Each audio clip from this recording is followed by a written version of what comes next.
आलमी खबरों और उनके ऊपर तबसरों के साथ हाजिर हैं। मेरे साथ है यूनस बलोच जमाली, बहुत अच्छा तबसरा करते हैं, खबरें बड़ी अहम देते हैं।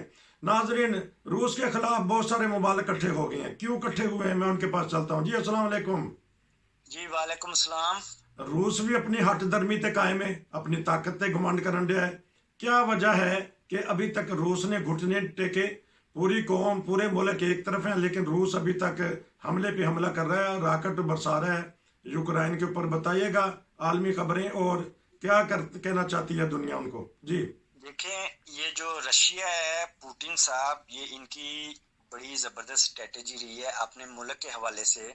और इन्होंने अपने मुल्क को और अपनी कौम को सेफ गार्डिंग दी है। अच्छा। ये जो जंग छिड़ी है, इसमें दुनिया ने इनके ऊपर बड़ी पाबंदियां लगाई। जी। मुल्कों ने कहा हमने ये कर देंगे, वो कर देंगे। मगर हैरत की बात यह है कि पिछले एक साल में रशिया का जीडीपी कितना बड़ा है, ये आप लोगों को पता ही नहीं है। अच्छा। कि अगर फर्ज करें, पहले एक बंदे की वहां पर महाना इनकम या एनुअल इनकम आप कह लें कि अगर सालाना इनकम 20,000 यूरो थी उस हम्म, बंदे की, हम्म, तो इस जंग के बाद वही बंदा जीडीपी के हिसाब से रशिया में अब 35,000 सालाना कमा रहा है। अच्छा। क्योंकि इनकी एनर्जी प्राइस बड़े हुए हैं और इन्होंने बहुत ज्यादा गिविन किया है, मुनाफा किया है, ठीक। मुनाफा हासिल किया है। ठीक। दुनिया की जो पाबंदियां, उनसे कोई फर्क नहीं पड़ा इसको। ठीक। रशिया का खाम तेल या उसकी गैस सबसे ज्यादा ईरान वाले भी खरीद रहे हैं, हम्म, साउथ कोरिया वाले भी खरीद रहे हैं, ठीक। ठीक। इंडिया वाले बहुत ज्यादा खरीदे हैं। इन्होंने, जर्मनी ने या यूरोप ने उनसे पाबंदियां लगा के कुछ हासिल नहीं किया। हम्म, उल्टा अपने आप को इन्होंने पाबंद कर लिया, बहुत सारी चीजों में मैसूर कर लिया, ठीक। अपनी पब्लिक के ऊपर बर्डन डाल दिया। जहाँ के प्राइस इतने ज्यादा हाई हो गए एनर्जी लेवल की वजह से। हम्म, तो कहने का मतलब ये है कि आज एक यूरोप का छोटा सा मुल्क है जिसका नाम है मोल्डोवा। ठीक। मोल्डोवा में इस वक्त, जिस वक्त हम आपको ये खबर दे रहे हैं, वहां पर 47 कंट्रीज, अच्छा। 47 कंट्रीज, जिसमें 27 यूरोपियन यूनियन के शामिल हैं। अच्छा। बाकी भी वो कंट्रीज हैं जो यूरोप में शामिल नहीं है, लेकिन यूरोप में वो एक लिहाज से हदूद अरबिया के लिहाज से या जोग्राफी लिहाज से वो यूरोप में शामिल हैं, वो भी हैं। अच्छा। 47 कंट्री अगेंस्ट रशिया अच्छा। वहां पर इकट्ठे हो रहे हैं। उनके ठीक। जो हेड ऑफ द नेशंस हैं, बैठ के वो मीटिंग्स करेंगे कि हमने रशिया के साथ क्या करना है। ठीक। रशिया को इससे कोई फर्क नहीं पड़ता। ठीक। उसने एक और गेम चला दी हुई है। दूसरी तरफ आपने कल खबर सुनी होगी कि सर्बिया में हम्म, कोसोवो और जी। सर्बिया का एक दूसरे के साथ आपस में झगड़ा हुआ है और वहां पर फसाद रूनमा हो गया है। ठीक। कोसोवो एक ऐसा इलाका है जो जहां पर मुसलमान है, जी। और सर्बिया जो है ये पहले का यूगोस्लाविया का हिस्सा है। ठीक। ठीक। सर्बिया को बहुत सारा असला और उसकी जो पुष्ट बनाई है वो रशिया कर रहा है। ठीक। वहां पर उन्होंने ये शोशा छोड़ दिया है। अब वहां पर हंगामे शुरू हो गए हैं, क्योंकि बाल्कान रियासत में जब अनरेस्ट होगा, जब वहां पर बाल्कान की रियासतों में खून रेजी होगी, तो यूरोप के लिए बहुत बड़ा खतरा होगा। ठीक। रशिया इससे फायदा उठाएगा। हम्म, और ये रशिया की स्ट्रेटजी है कि 2-3 जगहों पे महाज खोल दिया जाए। ठीक। यूक्रेन को तो उसने इतना ज्यादा मलिया मेट कर दिया कि अगले 70 साल में भी वो उसको बिल्डिंग करते रहेंगे ना, तो वो नहीं बनेगा।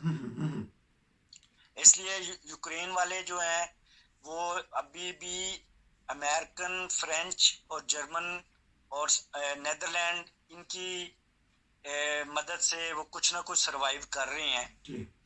लेकिन आने वाले दिनों में बात यह है कि रशिया ने ठान ली है कि हमने सरेंडर नहीं करना। ठीक।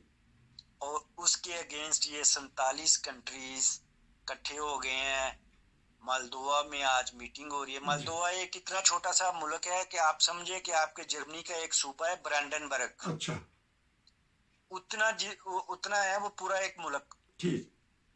उसमें ये सारे इकट्ठे हो गए हैं। वहां पर नेटो के बड़े बड़े ऑफिसर्स भी आ रहे हैं। वहां पर इन्होंने अब कोई ना कोई प्लानिंग करनी है, लेकिन रशिया इसके ऊपर सारा नजर रखे हुए है और ये बहुत बड़ा एक खतरा हमारे लिए है। आने वाले दिनों में अल्लाह ताला ही इस वबाल से और इस जंग के जंजाल से बचाए, यही दुआ की जा सकती है, वरना ये हालात बड़े संगीन होने वाले, बड़े संगीन हालात हैं। ईंट का जवाब पत्थर से दे रहा है रूस बीच में ही अपनी चीजें करता जा रहा है। बाल्कान में भी खतरा है।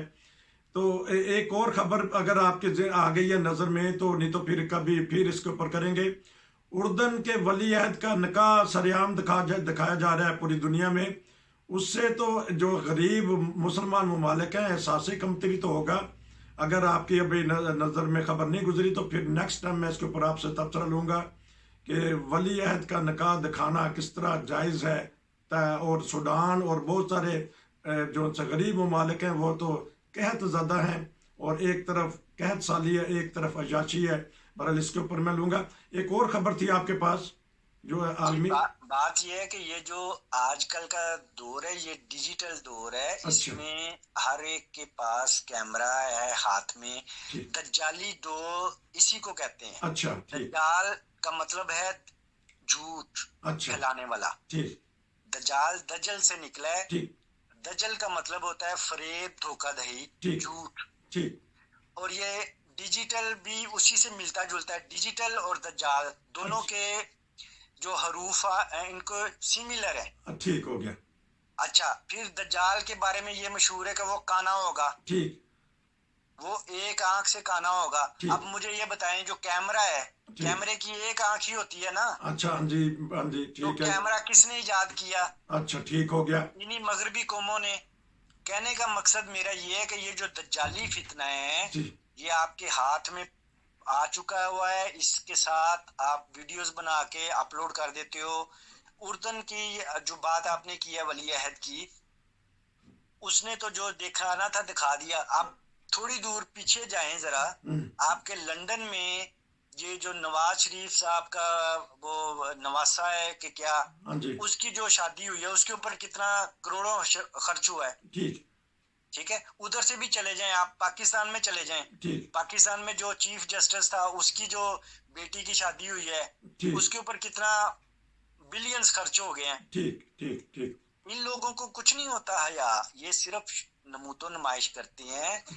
यही तो वो बात है कि जिसमें अहादीस में भी आता है कि आखिरी जमाने में जब दज्जाल का राज होगा, लोग दिखावे के लिए एक दूसरे से बढ़ चढ़कर बोलियां देंगे, एक दूसरे से नमूदो नुमाइश में इस हद तक बढ़ जाएंगे कि बाप बेटी से बढ़ेगी, बेटी बाप से बढ़ जाएगी। चले जी, आपने एक रूहानी तौर पे भी मकसद बता दिया, लेकिन हमने तो एक खबर पे तबसरा करना है इंशाल्लाह आने वाले दिनों में कि किस तरह इस शादी को अरेंज किया गया और पूरा मुल्क जो सा बंद कर दिया गया इस मामले में।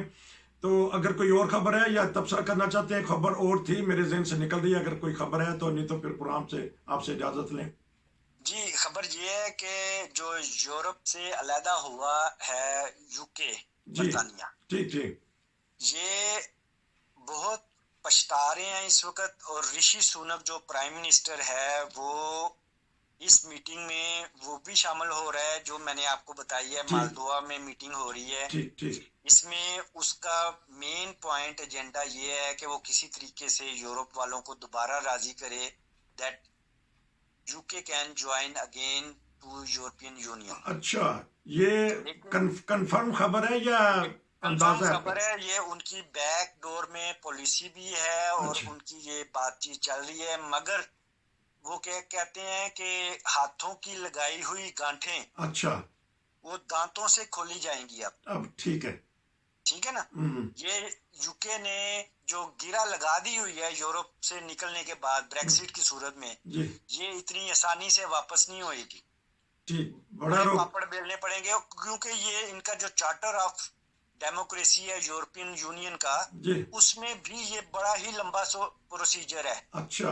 अगर आपने रीज्वाइन करना है ठीक तो है। वो कम से कम 4 से 5 साल का अरसा लगेगा हम्म। निगोशिएशन शुरू होने के बाद। अच्छा। तो अगर हुआ भी, फर्ज करें इनकी बातें शुरू भी हो जाती हैं 2024 में, हाँ। सारी प्लानिंग के मुताबिक बातें चलने शुरू हो जाती, तो कहीं नहीं गया, 2030 से पहले ये कभी भी वापस नहीं आ सकेंगे। अच्छा ले जी, आपने एक बड़ी ब्रेकिंग न्यूज दे दी है कि लंदन वाले, बरतानिया वाले पछता रहे ने, वो कहते ने कि क्यों निकले थे, बड़ा उनको रोका गया कि ना जाएं, लेकिन वो जाके ही रहे। तो अब बलोच साहब ने ब्रेकिंग न्यूज दे दी है कि वो ये भी इस बात में डिस्कस करेंगे कि वो दोबारा आना चाहते हैं। तो क्योंकि आप बरतानिया में भी रहे हैं, हर जगह जाते हैं, मैं अगले प्रोग्राम में आपसे पता करूंगा कि क्या फ़र्क पड़ा है ब्रेग्जिट के बाद लंदन में, कारोबारी तौर पे, जो काम के तौर पे, महंगाई के तौर पे। और यूरोप भी आप घूमते रहते हैं, यहाँ से मैं पता करूंगा कि आपने क्या देखा है जर्मनी में या यूरोप में, किस तरह के हालात महसूस कर रहे हैं, कि आपका तो आना जाना रहता है। आपका बहुत शुक्रिया। ये थे मेरे साथ नाजरीन यूनस बलोच जमाली, इन्होंने पहले से में पहले प्रोग्राम में अपना तारुफ भी करवा दिया कि ये कहाँ से आए हैं और किस तरह इन्होंने, अब लोगों को इंशाल्लाह तसल्ली मिल गई होगी। आपका बहुत शुक्रिया। दोबारा मिलेंगे। नसीर को इजाज़त दीजिए। अस्सलाम वालेकुम। वालेकुम सलाम।